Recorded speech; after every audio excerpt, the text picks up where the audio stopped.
વિદ્યાર્થી મિત્રો, આપ દરેક વિદ્યાર્થીઓ સ્વસ્થ અને મજામાં હશો. તો આપણે આજના પ્રથમ ઓનલાઈન અંગ્રેજી લેક્ચરમાં દરેકનું હાર્દિક સ્વાગત છે.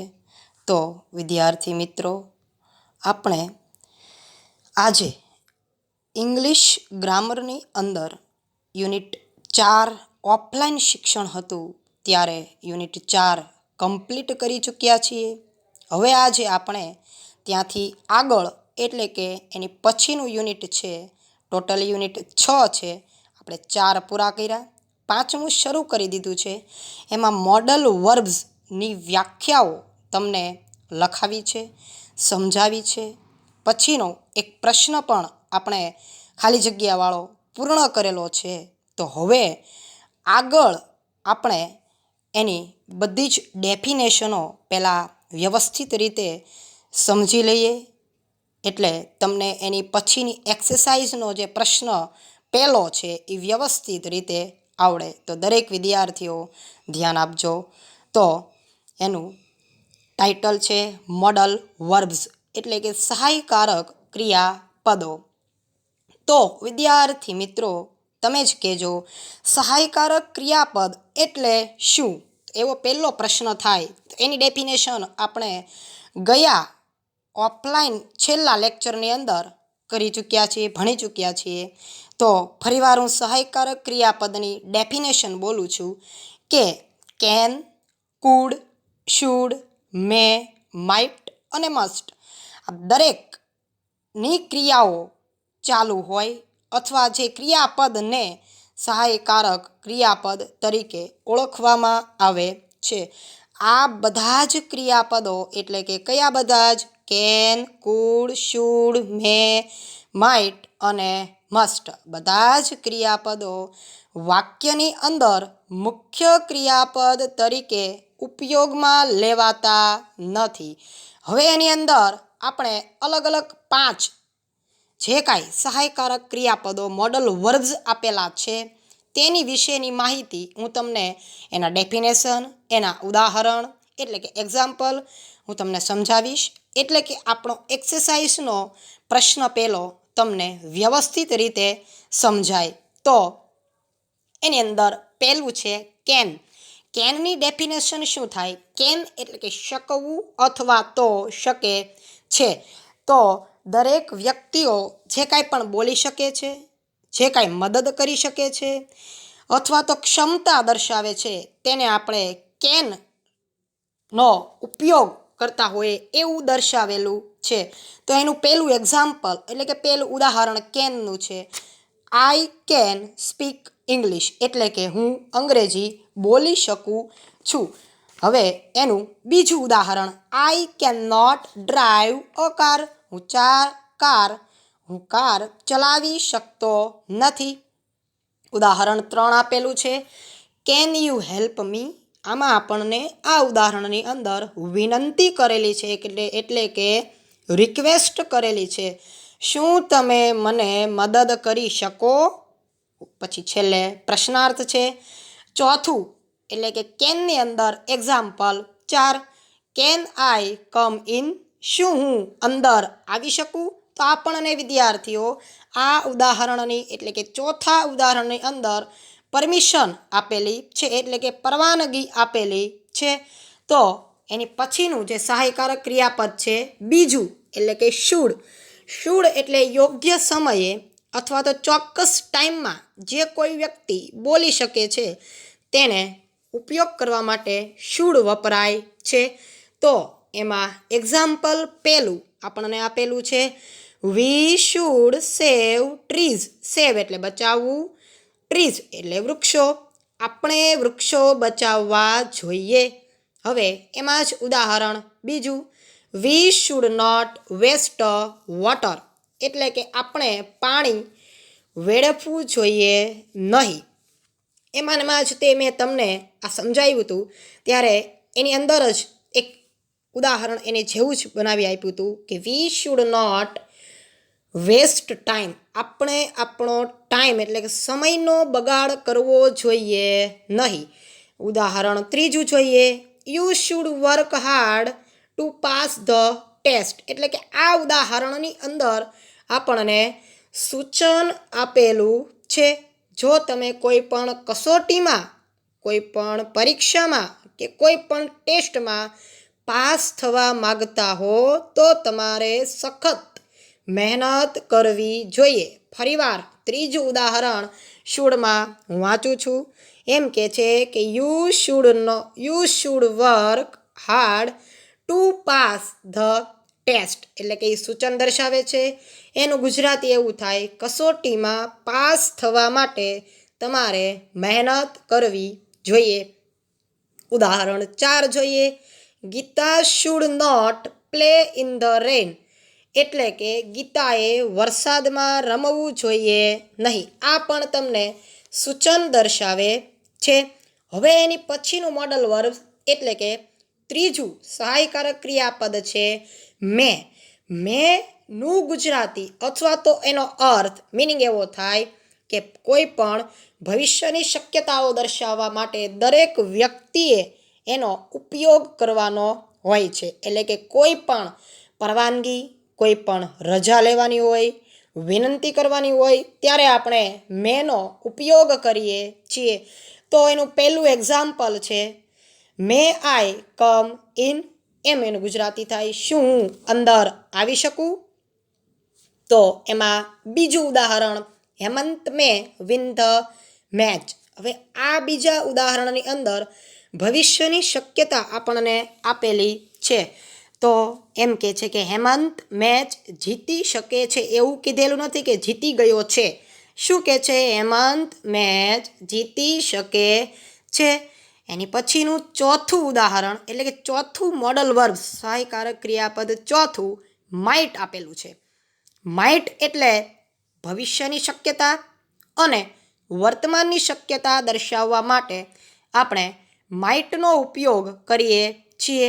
તો એમનું ઉદાહરણ માઇટનું પહેલું, તરુણ માઇટ બી સ્લીપિંગ નાવ. નાવ એટલે અત્યારે અથવા તો હવે.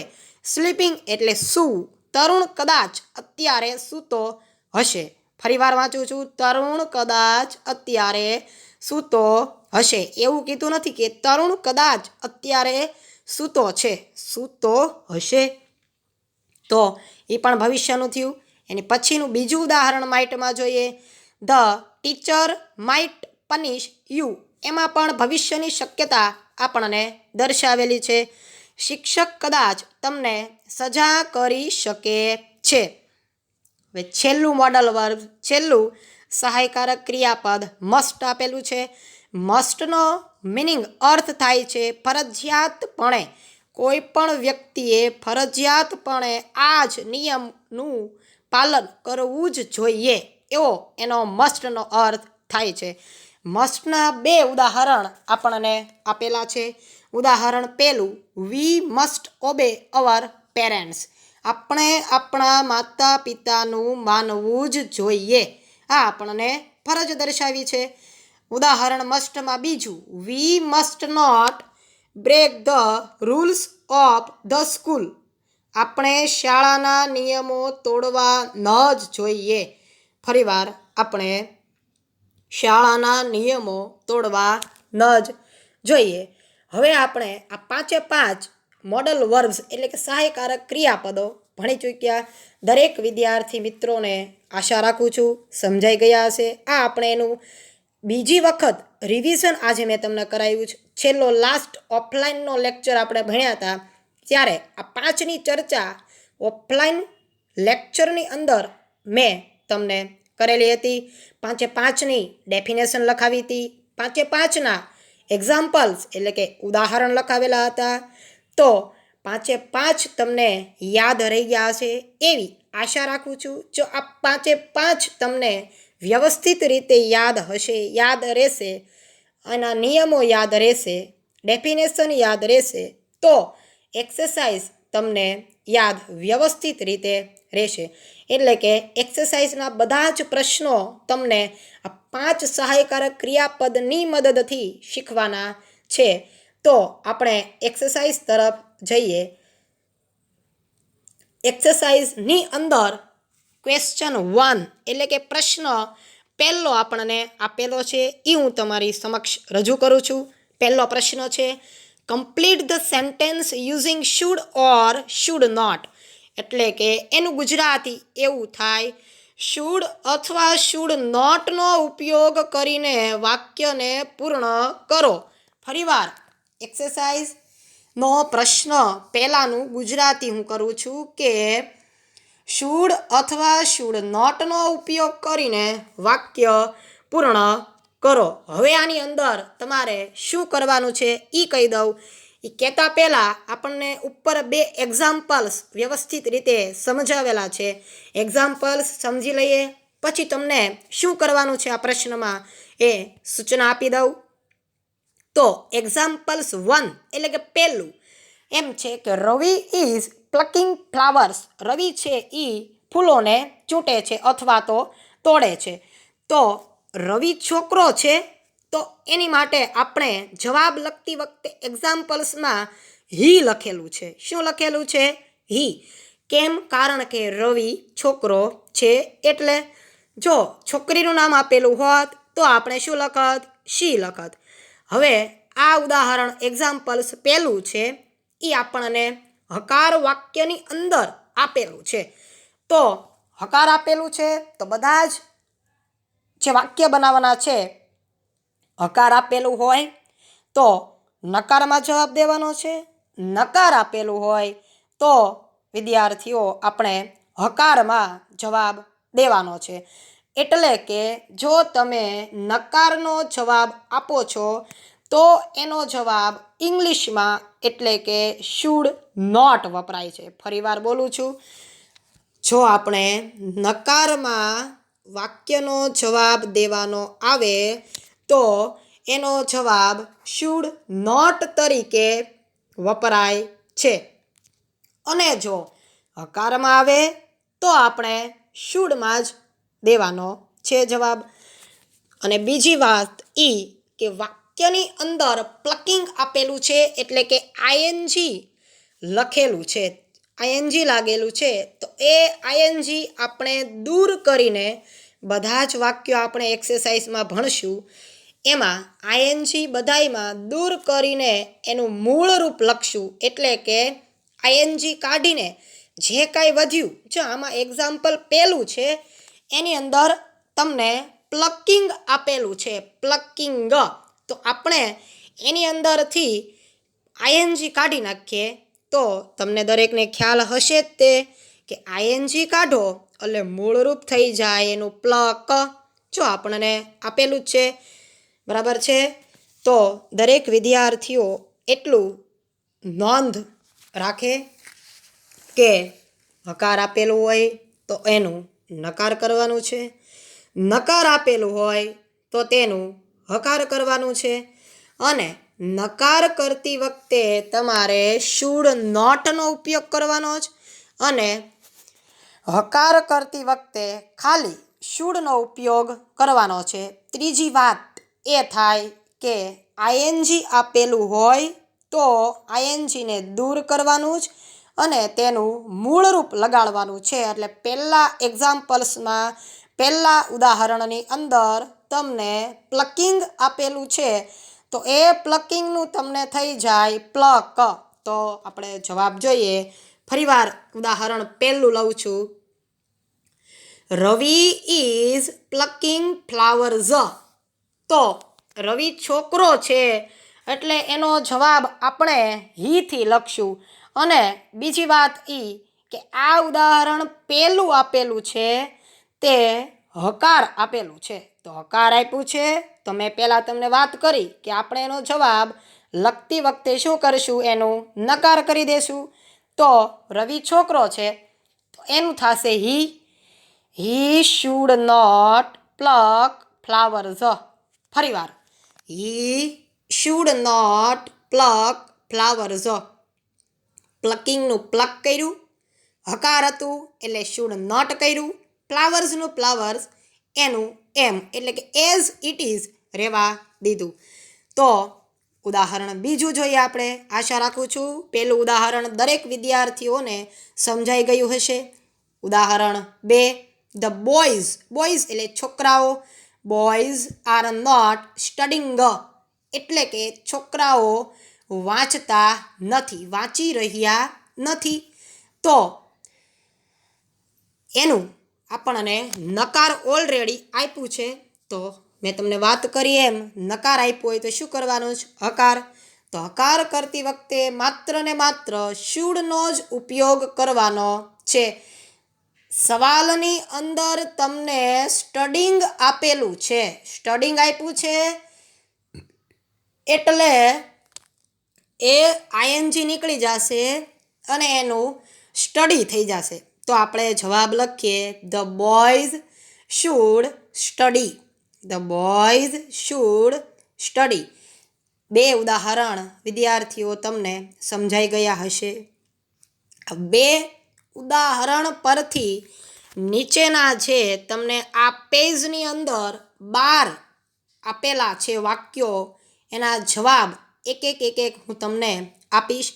તમે ધ્યાન આપજો. બરાબર. પહેલાં 2ની જેમ જ આપણે જવાબ આપવાના છે, કાં તો શુડથી અથવા તો શુડ નોટથી. ક્યારે શુડ આવે, ક્યારે શુડ નોટ આવે એ તમને હવે દરેક વિદ્યાર્થીઓને ખ્યાલ આવી ગયો હશે. તો આપણે પહેલા વાક્યની શરૂઆત કરીએ. હવેના બધા જ વાક્યો ખૂબ જ અગત્યના છે, પરીક્ષાની દ્રષ્ટિએ તમને પૂછાઈ શકે તેવા છે. એક લેસું હું તમને શીખવતો જઈશ, તમે તે વાક્યમાં ધ્યાન આપશો. પહેલું વાક્ય આપણને આપેલું છે the children are teasing animals. બરાબર છે. તો એનું ચિલ્ડ્રન એટલે કે બાળકો, ચિલ્ડ્રન એટલે શું થાય? બાળકો. આપણને એની અંદર જ ચોપડીમાં જ એટલે કે ગ્રામરમાં જ ધે કરીને ખાલી જગ્યા આપેલી છે અને છેલ્લે એનિમલ્સ એવું આપેલું છે. તો હવે વિદ્યાર્થી મિત્રો આ પહેલું વાક્ય આપણને આપેલું છે એ હકારની અંદર આપેલું છે. તો આપણે તેનું શું કરવાનું છે? નકાર બનાવવાનું છે. નકાર બનાવતી વખતે તમારે શું કરવાનું? તો શુડ નોટનો ઉપયોગ કરવાનો. એટલે કે વાક્ય પહેલું છે એનો જવાબ શું થશે? They should not, they should not tease the animals. આ પહેલા વાક્યનો થશે. ટીઝિંગની જગ્યાએ ટીઝિંગમાં આઈએનજી આપ્યું છે, એનું ખાલી મૂળરૂપ થઈ જશે એટલે કે ટીઝ થશે. બરાબર. તો પહેલું વાક્યનો જવાબ ફરીવાર હું બોલું છું. તમારે બધાએ નોટ્સ કરવું હોય તો નોટ્સ કરી લેજો, લખવું હોય તો લખી લેજો, અને કાં તો યાદ રાખવો હોય તો પણ કાંઈ વાંધો નથી. તો પહેલાંનો જવાબ હું બોલું છું, they should not tease animals. બરાબર. પહેલું વાક્ય પૂરું. હવેનું બીજું વાક્ય દેવ. દેવ ઇઝ ટેલિંગ અ લાય એટલે કે દેવ વાતો કરે છે. તો દેવ છે એ છોકરો છે, તો એના માટે આપણે હીનો ઉપયોગ કરશું. જો છોકરી હોત તો તેના જવાબમાં શી આવત. ફરીવાર સવાલ વાંચું છું. બીજું, દેવ ઇઝ ટેલિંગ અ લાય. તો એનું તમને નીચે હી કરીને ખાલી જગ્યા આપેલી છે. આ પણ દરેક વિદ્યાર્થીને ખ્યાલ હશે કે પહેલું હકાર હતું, બીજું પણ હકાર છે. તો આપણે એનો જવાબ નકારમાં લખશું. તો ટેલિંગ આપ્યું છે તો આઈએનજી નીકળી જશે. એનું મૂળરૂપ શું થઈ જાય? ટેલ. ટેલ થઈ જશે. તો એનો જવાબ થશે હી શુડ નોટ ટેલ અ લાય. ફરીવાર બોલું છું, હી શુડ નોટ ટેલ અ લાય. બરાબર. આ બીજું વાક્ય થયું. હવે આવ્યું ત્રીજું ખૂબ જ અગત્યનું. Ankit is shouting in the class. એનું ગુજરાતી એવું થાય, અંકિત તેના વર્ગખંડની અંદર અથવા તો ક્લાસરૂમની અંદર બૂમો પાડે છે. બરાબર. તો અંકિત પણ છોકરો છે. જો અંકિતા આપેલું હોત તો જવાબની અંદર ફેરફાર થાત, પણ આપણને શું આપેલું છે? અંકિત આપેલું છે, એટલે એની જગ્યાએ હી આવશે. છોકરો છે અંકિત, અંકિતા આપેલું હોત તો શું આવત?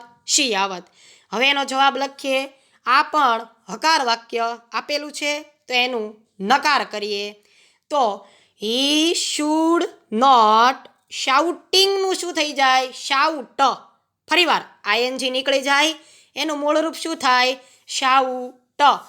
તો ત્રીજાનો જવાબ ફરીવાર આખો બોલું છું, નોટ કરી લેજો, લખી લેજો, અથવા તો યાદ રાખજો.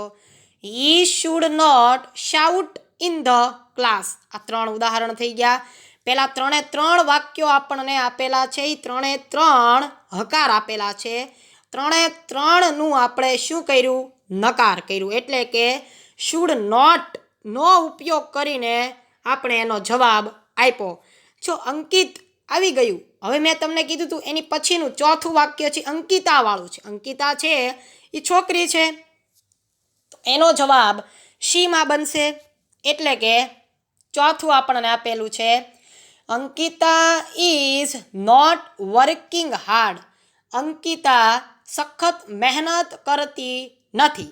અંકિતા સખત મહેનત કરતી નથી, અથવા તો સખત પરિશ્રમ કરતી નથી, અથવા સખત કામ કરતી નથી. તો એનું જવાબ થશે શી. જો આપણને નકાર વાક્ય આપેલું છે, તો નકારનું શું થઈ જાય? તમને ખ્યાલ જ હશે, હકાર બની જશે. શી શુડ વર્કિંગનું થઈ જાય વર્ક હાર્ડ. ફરીવાર ચોથું બોલું છું, she should work hard. She should work hard. એની પછી પાંચમું most IMP, mister Das is not teaching the children properly. ફરીવાર, mister Das is not teaching the children properly. એટલે કે મિસ્ટર દાસ છે એ બાળકોને વ્યવસ્થિત રીતે શીખવતા નથી. આ પણ નકાર છે, તો એનું આપણે શું કરવાનું છે? હકાર બનાવશું. મિસ્ટર દાસમાં હી આવશે. એટલે કે વાક્ય ચોથા પ્રમાણે જવાબ લખશું. પહેલા 3 સેમ હતા, હવે ચોથું, પાંચમું અને છઠ્ઠું પણ સેમ છે. તો તમને ખ્યાલ આવશે કે હી શુડ ટીચિંગનું થઈ જાય ટીચ. ફરીવાર ટીચિંગનું થઈ જાય ટીચ. જવાબ બોલું છું, he should teach the children properly. આ 5 વાક્ય પૂરા થયા. એની પછીનું છઠ્ઠું વાક્ય, મોહન ઇઝ નોટ સ્ટડિંગ વેલ. મોહન છોકરો છે, અને તમને સવાલની અંદર નકાર વાક્ય આપેલું છે. તો દરેક વિદ્યાર્થીને હવે ખ્યાલ ધીમે ધીમે આવી ગયો હશે કે નકારનું શું થઈ જાય? હકાર. તો મોહન છોકરો છે, એટલે હીથી જવાબ લખશું. હી શુડ સ્ટડિંગનું શું થઈ જાય? આઈએનજી નીકળી જાય, તો હી શુડ સ્ટડી વેલ. ફરીવાર છઠ્ઠું બોલું છું, he should study well. ING નીકળી જાય, એનું મૂળરૂપ શું થાય? સ્ટડી. તો સાતમું, the children are writing on the board. The children are writing on the board. બાળકો બોર્ડની ઉપર લખે છે. રાઇટિંગ એટલે લખવું. રાઇટિંગ છે તો તેને શું થશે? રાઇટ થઈ જશે. ચિલ્ડ્રન બાળકો બહુવચન હોય એટલે શું આવે? હી નો આવે, શી નો આવે, ઇટ નો આવે, તો આવે ધે આવશે. ધે એટલે કે તેઓ, તેઓ એટલે કે બાળકો. તો ધે. હવે આપણને સાતમું વાક્ય હકાર આપેલું છે, તો એની સાથે શું આવશે? નકાર. They should not write on the board. ફરીવાર, they should not write on the board. એની પછી 8મું ખૂબ જ અગત્યનું, Abha is throwing bits of paper on the floor. હવે એ છોકરી છે, અને આપણને હકાર વાક્ય આપેલું છે, તો એનું નકાર કરવાનું છે. She should not throw. થ્રોવિંગનું શું થાય? Throw. She should not throw bits of paper on the floor. 9મું જોઈએ, mister Dixit is not completing his work. Mister Dixit તેનું કામ પૂર્ણ કરેલ નથી. ફરીવાર, મિસ્ટર દીક્ષિતે તેનું કામ પૂર્ણ કરેલ નથી. મિસ્ટર દીક્ષિત છે એટલે હી આવ્યું.